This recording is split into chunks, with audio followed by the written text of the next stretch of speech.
Hello friends, in today's video, I'm gonna be walking through how to track someone in iPhone. When a friend shares the location with you, you can use the Find My app to locate them on a map.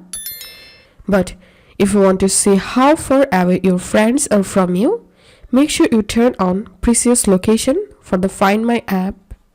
First of all, open your Find My app.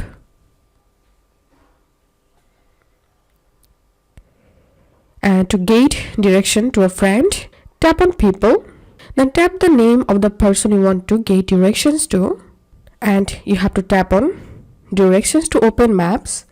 And that's how you'll be able to track someone on iPhone. If this video helped you, give a thumbs up and please consider subscribe to 5 Minute Solution.